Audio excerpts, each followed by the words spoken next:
I spent a few hours last night interacting with judges downstairs at the hotel bar in preparation for today. I asked them, have you experienced any incidents of verbal abuse or dissent? And I got quite a bunch of different stories. Someone described a grandma chasing her out of an event, grabbing the judge by the arm, cornering her, and interrogating her about why she had given her granddaughter a low score. Someone got a drink poured down from the bleachers up ahead on top of the judge's table. Booing from the bleachers was not unheard of. Calling someone an idiot was not unheard of. Experienced coaches bullying junior judges. Parents looking up a judge's name on the score sheet and then direct messaging them on Messenger about the score. And then probably what was one of the horrifying, sad stories. A judge was walking out to the parking lot, and a parent followed this judge out to the parking lot, stopping the judge and saying, "I am a medical professional, but if I saw you injured on the side of the road, I would not stop and help you because of the score you gave my daughter."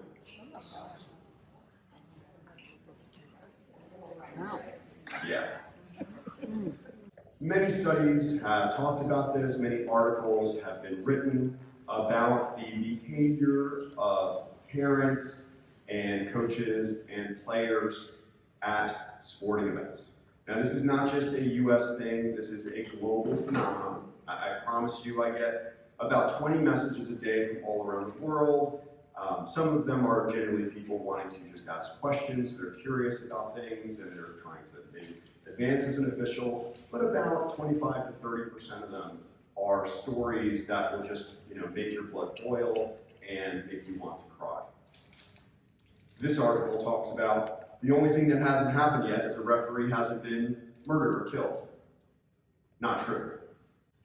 Now I know that generally coaches and parents, thankfully, in gymnastics seem to be better behaved than some other sports. I probably participate in the one where we have some of the worst behavior around the world. Now it is the most played sport around the world. There are about 2 billion people who actively participate in what we call soccer or football, and it's on every country, all continents. I'm sure they kick a ball around in Antarctica as well.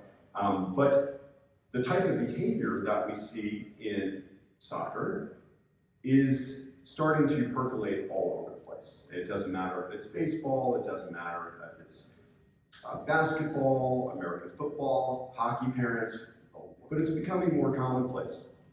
And for a sport like gymnastics, with the success of some of the new gymnasts who are really starting to use TikTok and other social media to boost their online presence, because now they can start earning income as collegiate athletes, the exposure that your sport is getting and the growth that it's getting, it is going to bring more and more fans and more people seeing you on TV, following you, getting to know your name, getting to know your likeness. So these new fans that are coming to your sport, do you think they're going to be respectful like the parents and the coaches might have been 20, 30 years ago? No. They're going to bring a lot of the same behaviors that they've participated in all other sports into your world. How about the coaches? Passionate, right? Fighting for their team, fighting for their players. And they want to be seen as fighting for their team and fighting for their players. And it doesn't matter what level it is. I've had shocking videos sent to me of coaches going ballistic at U6 soccer matches or U8 Little League baseball games. Sorry, the players, the competitors, the people who are actually in the moment, in the sport. Yet what are they seeing online? Now, one thing about social media is it's a wonderful communication tool, but it sensationalizes. I travel a lot for my job. I have never been on a plane where I've had someone really act so horrible. But how many times have I seen that on social media or TV? Right? And so these players are seeing these awful behaviors depicted on social media. And they are emulating those that they see on. So it's becoming more and more commonplace. So it feeds on itself. Social media. And again, really advising staying off of social media. But even if you stay off of social media or you don't comment about other people on social media, they may come after you. They may try and name and shame you. Not that you've done anything wrong, necessarily, but they're insinuating that you've made an error or that you don't know what you're doing or you're the reason why that, I heard that comment earlier, that gymnast lost their scholarship for a certain score or something of that nature. And it's not just name calling, but it even goes as far as wishing harm or even death threats to officials. So here's the facts, and these are from the National Organization of Officials. I believe it's NASO, if I'm not mistaken on this one. 70 to 80% of officials quit within their first 3 years. Now, how long do you think it takes to be a really good gymnastics judge? Right? Like a long time. And I know if you are a judge and you're a referee like me, you totally appreciate the fact that it takes a good, maybe about 3 years even to feel like you kind of know what you're doing. So it's a real problem if officials are dropping out in droves in 3 years or less. It's almost this self-fulfilling prophecy that the things that are causing our officials to drop out, such as verbal abuse, actually perpetuates and actually diminishes the quality of the officials that we have available to judge. 60% say their top reason for quitting is verbal abuse from parents or fans. How many here have actually heard something from the bleachers from parents or fans about their sport or performance? Okay. Pretty much everyone. It can be pretty nasty. I've been followed out to the parking lot on a number of occasions. I've had police escorts from fields for threats to my physical safety, and I still come back from it. But that is the number one reason that people give for quitting, is the awful things that are said from ill-informed people, from the spectators. 50% say their top reason for quitting is verbal abuse from coaches. And it can be even more painful, right? Because these are people that you may have worked alongside at some point. You might have been a coach at one point, and now you're judging, staying connected to the sport. These are also people who think they know the rules, but as I see in every sport, and you guys have many, many, many pages of sports and different rules for every single level of gymnastics and every type of competition, things change constantly. But they can be so sure of themselves and really hurtful when they speak to us. 40% say that their mental health has been negatively affected. How many people in here have had a sleepless night because of something someone said to us? When you're just laying in your bed and it's just going through your head, what did I see? Was it me? Did I make a mistake? It's just so painful. I have to tell you, I've reffed over probably 1,100 matches in my time. I can't remember many of them. I probably had like 500 phenomenal games. Phenomenal. Couldn't pick out a single one. But I can remember all of the times that someone said something really nasty to me. Probably the saddest thing about this survey was the #1 thing that was requested by officials. And you want to talk about low bar? Safety. Just being safe. Feeling safe. Feeling that we have the opportunity to go out and judge and do the best we can because we love the sport. No one's getting paid $1 million in this room to judge. Right? There's plenty of other things we could be doing with our time. At the very, very least, all we ask is to be safe. To be able to go there, to do our job to the best of our ability, to be able to give back and provide that service. It's a very unique and specialized service to the sport that we love. So a little story of how this began and my journey in this whole thing that now known as Refs Need Love Too, and has about 170,000 followers and subscribers all around the world. As Cookie had mentioned, I am a soccer official. I have been reffing for over 8 years. I've done about around 1,100 matches now, everything from little tots all the way up to some semi-professional matches in the third tier of American soccer. I started this because my son wanted to ref. Believe it or not, when we started 8 years ago, they would let kids as young as 10 years old become officials.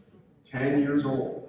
So this is actually a picture we took this past fall. I just dropped him. I came directly up from Clemson, so I dropped him off at Clemson for orientation yesterday, and we've reffed probably, 300 matches together. And so it's a big part of my life and a big part of my relationship with my son. I don't want to start crying here. But when we talk about love and love for the game and love for being an official, it's a big part of my life.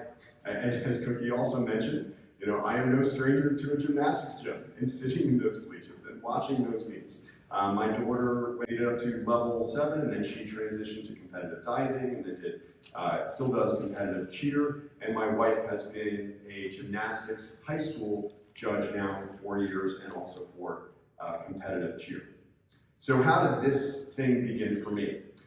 So I always had wanted to write a book. That's what I thought I was going to do. I was going to write a book about youth sports in America, because I was a coach, and I was a player, I had kids going through it all, and then I was a ref. I had all these experiences, but I am way too ADD for that. So it's like 2021, it's like October time, and my wife was getting ready. She has like 5 different jobs. And so she needed a costume for a movie that she was filming. She needed something very generic, with no brand names on it. And so we're like, oh, you wear my soccer uniform. And so she put it on, and we're in our bathroom, and I'm like, okay, show me, blah, blah, blah. And so I recorded her doing a few things. Nice. All right, give me substitution. Up high. Yes, good. Okay. And so it's longer, it's like 30 seconds, but whatever. My kids were on TikTok at the time. I was like, oh, this would be funny. I'm going to post it to TikTok. Just like a joke. Like 5 people would watch it. Yeah, like 50,000 in the first hour, and then 500,000 the next morning. And I'm like, oh, this is cool, man. This is fun. I can be creative and have some fun here. So I was like, that's funny. People are fun. I'm gonna do some more funny stuff. And so my early videos were really just kind of funny things. Like I was trying to recruit people to become a referee, which got no views. And then seriously.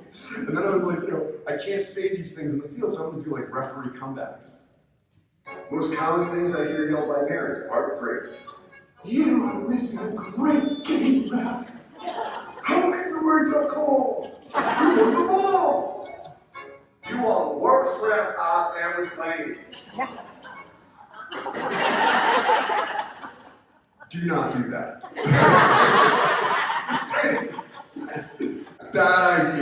Bad idea. But that's where it began, and I started doing laws of the game, trying to explain to all these people who come to matches and really don't understand the laws, who yell all of those things without understanding what the referee is seeing and what the laws are and what the considerations are for a certain call that we make. And little by little, in the first, say, month, like 4 weeks into doing it, I started getting these messages from mostly young people who are new referees that say, hey, I'm a new ref. I'm getting screamed at by a coach. I don't know how to handle that. I'm a new ref, and someone called me a racist slur. I don't know how to handle it. And so my channel started to kind of move more to referee support. And not just for my own sport, but for all sports. Because I recognize that there is really not a great support system out there. Your spouse, your family, your friends and kids, they have no idea what you go through and what you need to know, and then some of the things that are said to you can't appreciate how painful that is for you. We are all independent contractors, and it's really, really isolating. The rules organizations, the law organizations, they're designed to come up with the laws and the rules. Mental health support and counseling is really not their thing. Oftentimes, what I hear from the senior officials within my organization is keep your eyes open and your ears shut. Get a thick skin. Now, what do you think that does when we don't take action? It enables the abuser. What we accept is what we permit. What we accept is what we permit. So when we do not take action, when there's been an incident of verbal abuse, and I saw in the presentation before that we've got tools, we've got yellow cards, right? And you've got reports that you can put in. But when we do not do those things, when we do not summon the internal fortitude and strength within us to take action, all we are doing is perpetuating that behavior. We're saying it's okay. And everyone else in the arena sees that is okay, and they feel it's okay. So it kind of feeds on itself, it crescendos.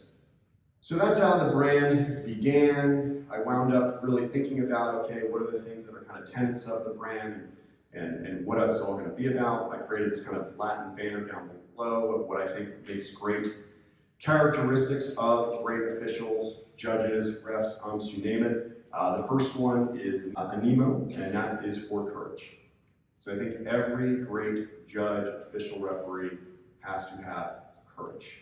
Courage to just go out there in the first place, to put yourself out there, to judge a very difficult sport to judge or officiate.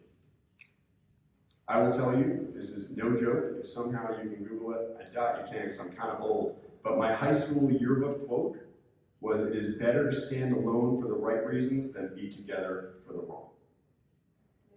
It is better to stand alone for the right reasons than be together for the wrong. The second thing, great quality, is ciencia, which is for knowledge. So you have to spend that time learning the rules and laws of your sport. Integrity. Again, we don't show up to matches or competitions, wanting one competitor to do well or one to lose. And people always yell at us and think that we're biased in some way. Are you kidding? Not at all. I really don't care if that 8-year-old gets the throw in one direction or another. You've got to be kidding me. Lastly, amad, which is for love. You would not do this if you did not love. So what we're going to do right now is we're going to talk about why do people abuse officials. We're going to talk about different types of abuse, and then what actions to take, what words can we use, and how should we approach situations to de-escalate situations and try and bring people back to a state of professionalism. So first off, why do people abuse officials? So yeah, they're modeling behavior, sometimes on TV, sometimes from coaches and from other competitors, no doubt about that. I did love that you're partnering with an officially human. I just think it's funny that there has to be an organization that reminds people that officials are human. It's like, really? We have to remind people that they're human? It's quite funny, but yeah, I mean, referees are, and officials and judges are dehumanized. They don't think of us as mothers and fathers and brothers and sisters and members of their community and people who are also passionate about the sport. They think of us as inanimate objects that they can hurl, slurs at and ugly words to. What's the big deal? The price of admission So people feel when they buy their ticket to an event, that gives them the permission to then yell at the officials. Minimal consequences. So again, we're dealing with entire stadiums sometimes, or entire sections of people yelling and nothing happens. Once you're expected to just deal with it, no accountability, herd mentality, lack of understanding. Many people do not understand the rules that you are trying to apply. They have no idea at all. In my world, handball! No one understands. No, there's literally in the laws, it's like 4 or 5 paragraphs and like 20 different bullet points, all the conditions of when it is and when it is not a handball. But if I ever ask someone, well, what are the conditions for handball? They're like, ooh, they have no idea. They don't know what I know. They don't know what you know. And so they yell and scream. This one's interesting. I had a coach say this to me once. The reason why he yells is because he's keeping them honest. They want to be seen as fighting for their team or for their player. So what types of abuse do officials receive? And that is, I didn't make up that headline, soccer referee is bitten. It's a thing. So the first thing is direct verbal abuse. So someone is saying something directly to you. That is verbal abuse. But there's what's called indirect verbal. So specific examples of indirect aggression might be spreading rumors about judges or fellow judges, gossiping, excluding people from a social group, making insinuations without direct accusation. So they're walking by you and they're saying something about, that ref is awful, or that was an awful decision, or whatever that might be, or they don't know what they're talking about, and then you're like, excuse me? And they're like, I wasn't talking to you. Right? Like they'll say things out loud, and then you'll ask, I'm sorry, and they're like, oh, it wasn't about you. But they do that, so they do it indirect as well. There's indirect aggression, where maybe someone walks by you a bit too close and kind of maybe brushes by you really close, or you have to step out of the way. It may even actually do that. There's negative comments on social media that we're seeing to accelerate and become much more common over time. People's threats to their safety. I have had that personally. I was finishing a match and a coach screamed across the field, "You better run off this field if you know what's good for you," at the end of the match. We had to hide out in a ready room, no police protection. I've definitely experienced physical abuse, and I'm not a professional. Right? I don't ref pro matches with 50,000 people at games, and yet I still have had threats and people physically trying to confront me and confront my son.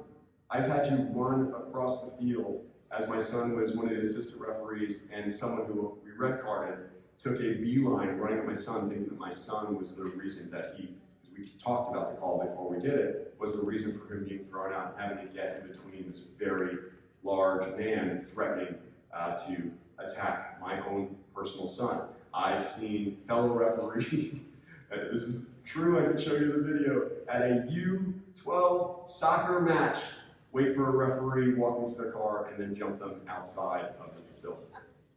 U12. So let's talk about the most common stuff. So most commonly, and from my research and talking with y'all, and just in preparation for the event, the most common type of abuse that happens in gymnastics, thankfully, you guys have not had the kind of crazy things and physical altercations that we have in soccer, but there's a lot of verbal abuse or indirect verbal abuse. The first level is what I call outbursts of emotion. So that is my own definition to it. It's not from US Soccer. I just call it outburst of emotion.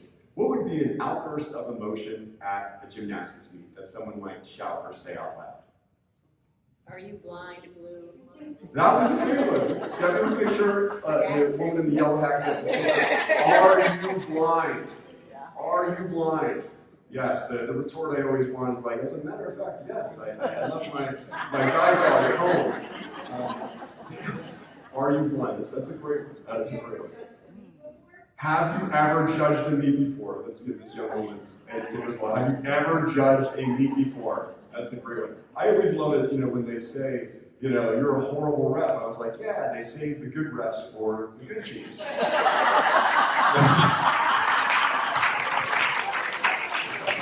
But yeah, these are all things in my inner monologue, right? Because I can't say it on the pitch.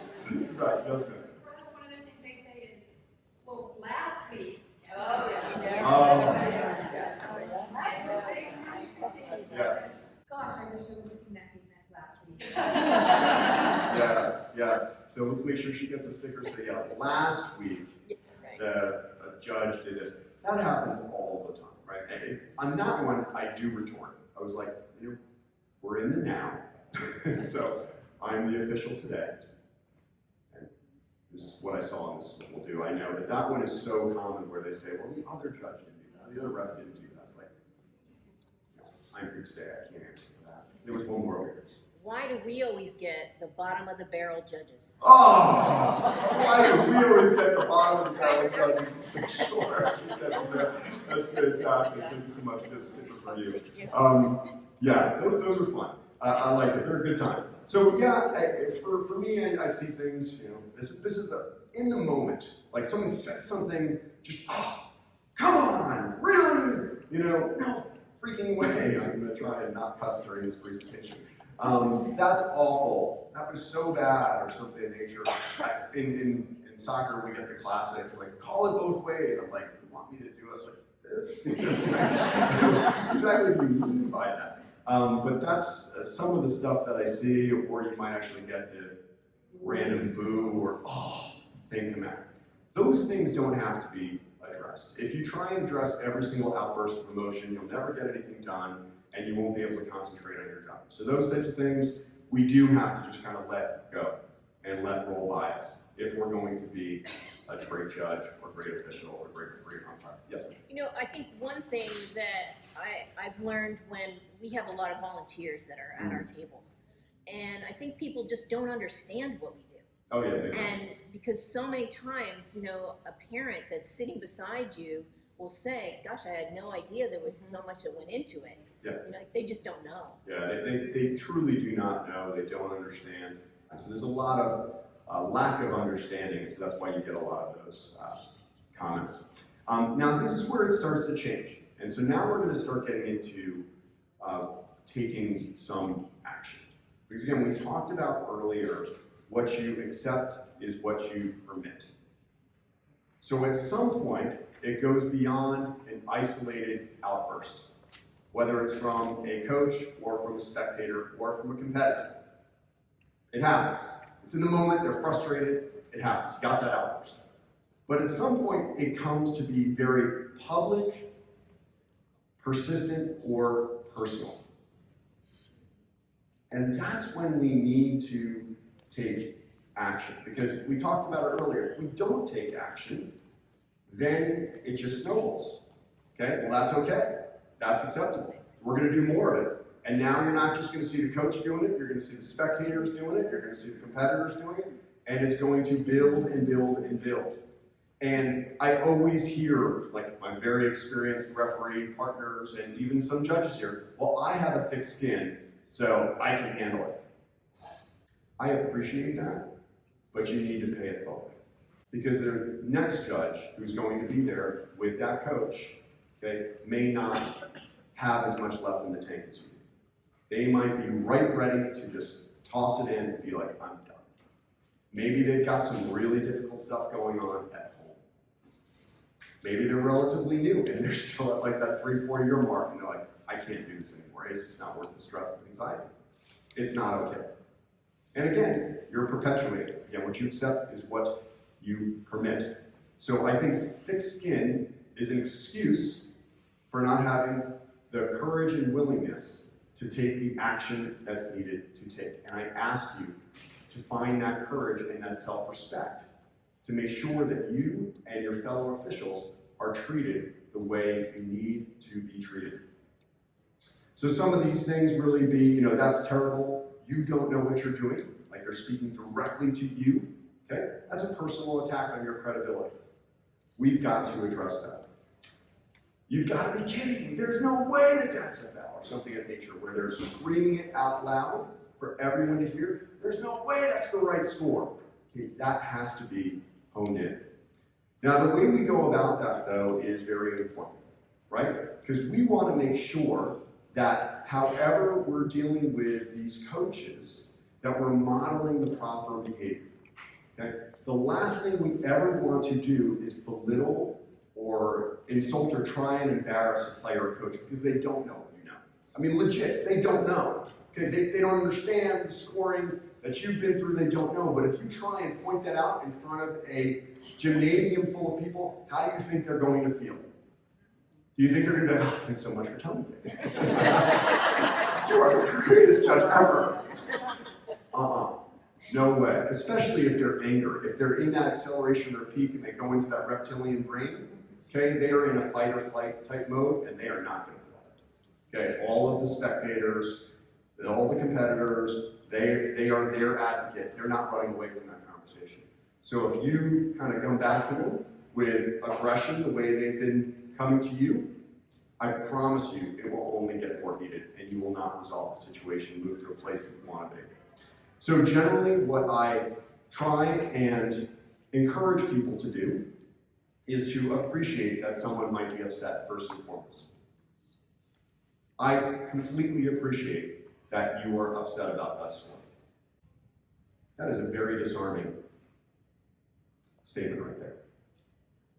I can understand why you might be upset. Boom. Because they're waiting for you to argue, immediately go into argue mode. And be like, Coach, I can completely appreciate why you might be upset.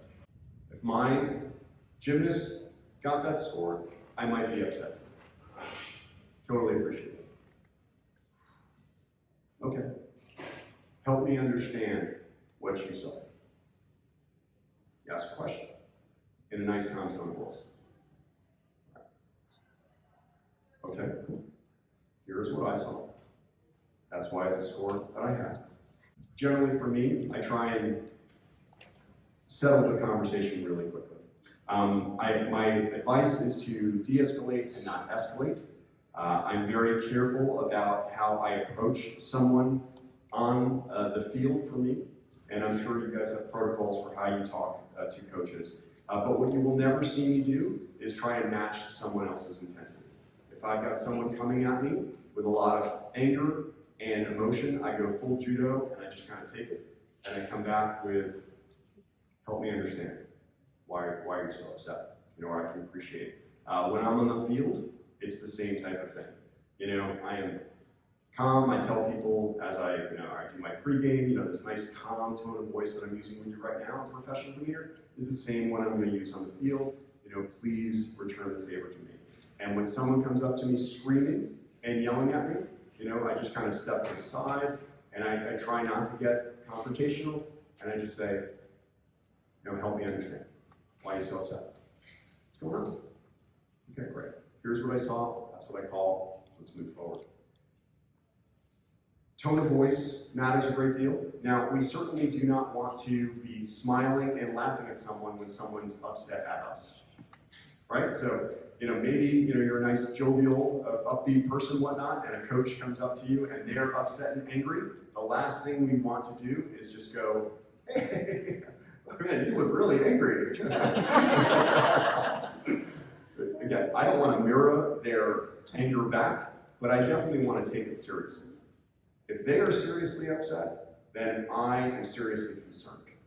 A meet referee is allowed to talk. So, but I think in that circumstance too, you can say, I can appreciate that you're upset about that score.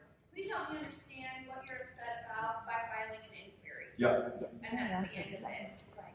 That's a great one. Yep. I think that's good. Again, appreciate is a great one. That word is very important. The word understand is very important. Again, I'm not saying I understand and agreeing with what they saw, but I understand and appreciate that they're upset. And I just want to have some empathy that they are upset. So again, you'll see me do that on the pitch all the time. Some very young men full of testosterone and women very angry, but I'm always trying to take it down a notch and get them, again, out of that reptilian brain and back at a human level so we can have a human conversation. So in my world, we have a three-step process for dealing with dissent and anger on the pitch. The model that we're taught is called ask, tell, dismiss. Now, I recognize you guys are not empowered to dismiss for safety reasons that coaches have to say at the competition, for spotting and for other reasons. I totally get that. But generally, here's the model that I use when I've got someone going into that persistent dissent world or public dissent, personal dissent. The first thing I do is I say, Coach, okay, I appreciate you're upset. I'm asking you to stop with the public dissent. If you do not, there will be consequences. So I specifically say what it is that I'm calling them out for. And I use very clear, very simple languages. I don't get in a back and forth conversation. I'm not here to have an argument. I'm just telling them, Coach, you're engaging in public dissent. If you do not stop, there will be consequences. I don't say exactly what it is, but I just lay it out like that. And I'm very matter of fact, and I make sure everyone hears it. I don't want to embarrass them, but I want to make sure they know. The second one is the tell. This is where we're actually going to show them a yellow card or a caution. And again, I've used the language. Coach, you are engaging in public dissent.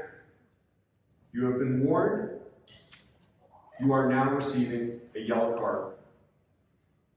Eliminate the behavior or there will be consequences. That's it. I'm not engaging in conversation. I'm not having a back and forth. It's very simple. It's very clean. I don't have to think about in my head what I'm going to say. It's like 3 sentences, 2 sentences. Short, simple language. Very important. The last one for us is dismiss. So we actually do dismiss coaches and players and spectators in matches. Thankfully, I haven't had to red card many coaches in my time. It's been about 5. I've probably kicked out about 20 spectators in my time because I do not accept that. I don't accept spectators yelling awful, nasty things at me, and I certainly, you want to get thrown out of one of my matches, say something about one of the competitors on the pitch or on the other team. You will get tossed in a heartbeat. But again, you are engaging in public dissent. You have been warned, you have been cautioned, you are now dismissed. That's it. And we don't start the match again until they're gone. And if they don't, I abandon the match. It's very simple. Now, I will say, for you who do not have that opportunity to throw a red card, which sometimes feels really good, I gotta tell you. You must document. Do we have any HR professionals in the room? I met a couple last night. But the worst thing to do if you manage a team of people is to go speak with HR and you're like, hey, I've got an employee who's not performing, it's been awful, like for 3 months straight. And they're like, oh, well, how have you documented it? Oh, you haven't documented it? Oh, okay. Well, let's start the process now. And then you're gonna have to deal with that person for another 6 months while you document it. You have to take the action. If you do not document that behavior, it will just continue to go on. And it will happen to more and more of your fellow judges. You have to pay it forward. It's not, a bad thing. We're not trying to hurt anyone, but we're documenting the behavior that has happened so that we can show a record, a trail of this behavior over time. I would also encourage you, make sure you do it immediately. Do it immediately. If something awful happened in the event, you don't feel comfortable sitting there, at your desk, do it. Go to your car, cry it out in your car, and write it down, as I have before, as soon as you possibly can, and get that reported with the exact words they say, no matter how painful they are. Write it down, word for word. So the last one, which would be an immediate red card for us, and I hope would be 2 yellow cards for you guys, is what we call off in a bus language. Does anyone know what off in a bus stands for? Off in a bus is an acronym we use called offensive, insulting, or abusive language, especially when it's loud and in public. So if anyone cusses at you, whether it's 1 word or 2 words together, back to back, I would even say someone questioning your credentials, someone threw that up earlier. Where did you get your certification? In a Cracker Jack box? Something like that? Do you need glasses? Are you blind? I think one of those, those are absolutely direct attacks on your credibility. And it will be very difficult for you to go forward in that event, having the respect not only of the competitors and the coaches, but of the your fellow judges even. This one is the one that's really painful, and it is an immediate objection for me. You know, which one of your kids is on the other team, type of thing. I've had that one, your guy. How much is the other team paying? Your guy. Those are very quick ones for me. All right, social media. Trolls are gonna troll. My advice for you guys, do not engage. Rarely does anyone go on social media because they want to have a whole new perspective. Social media and the algorithms are designed to take people further and further down a rabbit hole to an extreme. Okay? I used to ask some people, and now I recognize it's very passive aggressive, but I used to say to people, you know, do you want my opinion or do you want my support? Don't engage with trolls. They're not really coming for help. I find them to be, 10% of the people genuinely want to understand. Most people want you to justify why they're upset and justify some complaint that they're going to make to a coach or back to some other judge or official. Stay away. Stay away. Really, honestly, stay away. It's very important. Most times, people, why they're doing it, they want to vent. Again, they want to feel justified and feel better about themselves, why they're so angry. Or they want to make someone as upset about the situation as they are.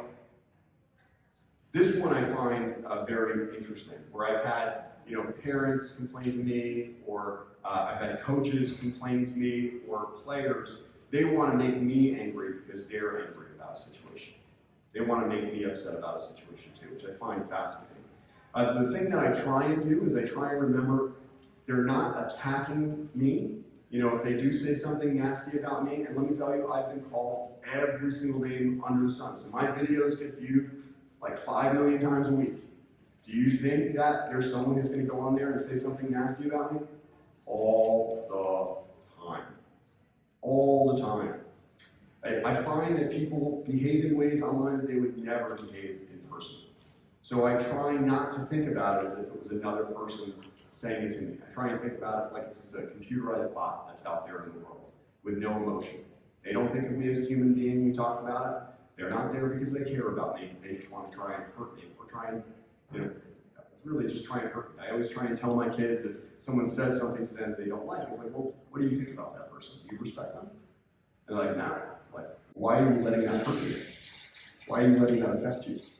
I just let it go. But never try to engage a troll or a hater. So if you do get contacted online, or someone does say something nasty about you, or any type of thing, the first thing you want to do is report it. So I want to get them knocked off of whatever that platform is. Because if they're doing it to me, they're going to do it to another official. So the first thing I do is whether it's Facebook, Instagram, TikTok, does not matter, I report. Because usually after 3 violations, they're gone, blocked, never be able to get on again under that profile or user. So I report it. The second thing I do is I block it so that they can't message me anymore. And then the third thing I do is I delete the account. I don't want to see that. I don't want to have that come back and attack me anymore in my mind. So I report, block, and delete, and I highly encourage you to go through those steps as well. Again, it's the same thing about writing a report of a competition. Okay? I don't know this person who's contacting me online, but I'm going to report them so they can't do it to others. I will say the canons that you have, I got this on your website, I thought were fantastic for social media. I just want to comment on a few of these things real quick. Just again, this whole idea that no one's perfect. I'm a big believer that if you act infallible, everyone will do everything possible to try and fail you. It's very important. So I am very humble, and I also try and recognize that I'm not perfect and I make mistakes all the time, and my fellow referees are human and they make mistakes all the time. And I get asked all the time to make, explain calls that happen, all around the world. And one of the first things I say when I do try and explain a call is I say, hey, I wasn't there. I didn't see what they see. We're watching this at 50 frames a second from 20 different angles. They had to watch this in real time, in a matter of seconds and whatnot. That factors into it. I try and explain that to people, so it's very important. I love these, be polite, be respectful online as well. Always, always. We want to model the behavior we want to see from other people. It's very important. And again, I said we're not viewing the event from that judge's or referee's perspective, so very important. People are going to come to you and asking for your opinion. Again, push them back towards, that judge, I wasn't there that day.